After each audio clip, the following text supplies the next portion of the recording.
Yeah, please let me. Thank you. Hey folks, thanks everybody. Whoa, just blinded myself. If I'd known it was going to be this kind of vibe, I promise I would not have written that bio. I'm sorry about that.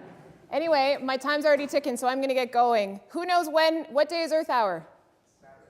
Thank you. Okay, that was a little quiet. It starts at 8:30, just to clarify. So it's a really, really simple concept for anybody who's not familiar with Earth Hour. It's really easy. At 8:30, turn off your lights. The purpose is not necessarily to mitigate consumption and energy or anything like that. It's to make a statement. It's to bring awareness to climate change, okay? This is meant to be a visual statement that we're making as a community. So all you have to do to participate is turn those lights off.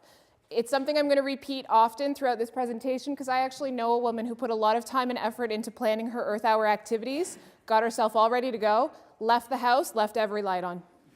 So it's easier to do than you might think, so it's important to remember that. It's also important to, if you want to add a little extra, turn off any unnecessary electronics and appliances that you're not using. Try not to bust a breaker when you turn everything back on when you get home, also important to remember. If you really want to go the extra mile, you can also choose to use beeswax and soy-based candles for your Earth Hour activities because they are less smoky and provide less air pollution than traditional candles. But that's for those of you who really want to go the pure tree hugger route. Am I talking super fast, or is this just not moving? No, I thought I'd be chasing my slides, so this is good. Do you want me to just talk about what I did today? So this is where Earth Hour started, and back in 2006, Sydney, Australia started it. You've got the before and the after of Earth Hour shot there.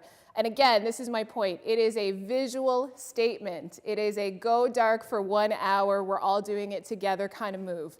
This is not necessarily about getting it perfect. The idea here is to participate, is to do something. It is not about, oh my God, did I do every little thing? I'm not being green enough. I'm not being tree hugger enough. It's not about that.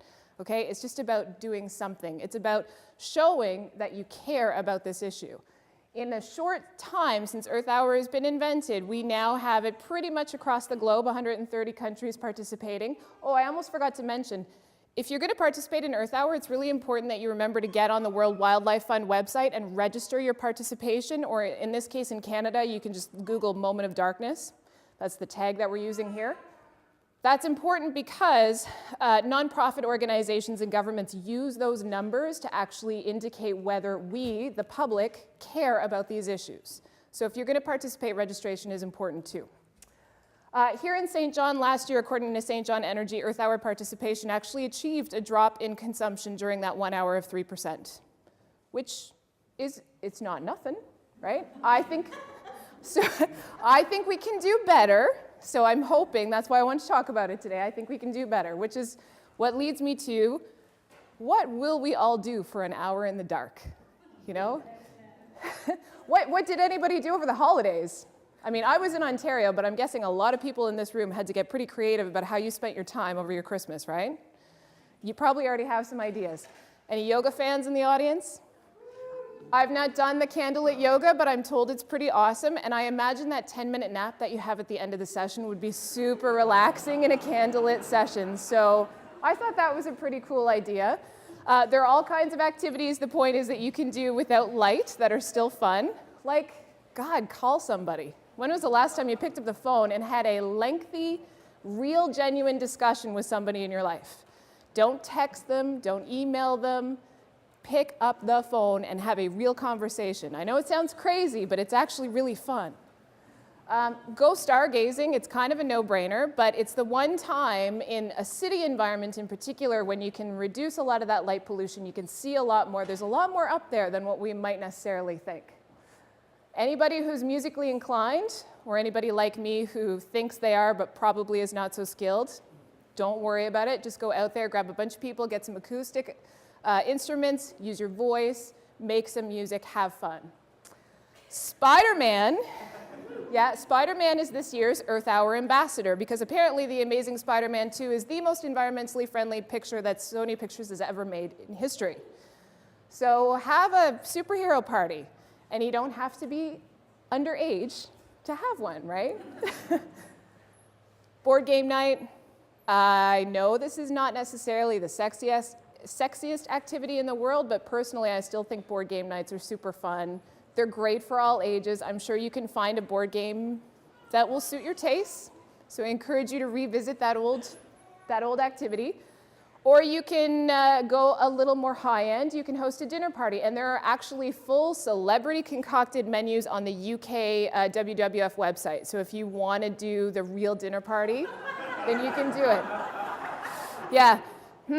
What could two consenting adults do for an hour in the dark? I don't need to talk anymore to that slide. I should have put the couch fort before the XXX slide, don't you think? Anyway, I don't know about you guys. I don't need kids as an excuse to make a couch fort. It's fun. Do it. If you do have children, remember to try to position it in such a way that you can still see the TV, because it's most likely to stay up there for at least a day, and you still want to be able to enjoy your space. Anybody out there who's like Brent and needs to wants to take that leap on that idea, you probably need to spend a little time thinking about it. We all have them, that awesome idea that we think could change the world or could change our lives at least, Spend a little bit of time thinking about it. That's another way that you can spend an hour in the dark. Ideally, you've got something you can jot a couple notes down on, maybe a flashlight, but we'll leave that to you. I'm a huge fan of the power nap. Big fan of the power nap. And again, this year, Earth Hour is on Saturday night, so who doesn't need a power nap before they go out and rip the town apart, right? So take a cue from the little ones, bed down for an hour if that's your thing, or go and play in the snow. This is my favorite. This is what I will be doing.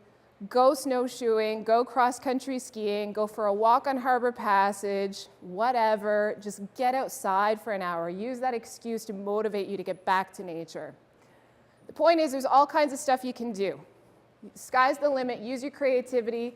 Get together with friends, family, spend it, have me time by yourself. It doesn't matter.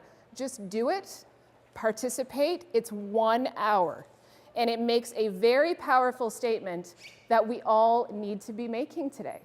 So please, Saturday, 8:30 at night, turn off your lights. 1 hour. That's it. Okay?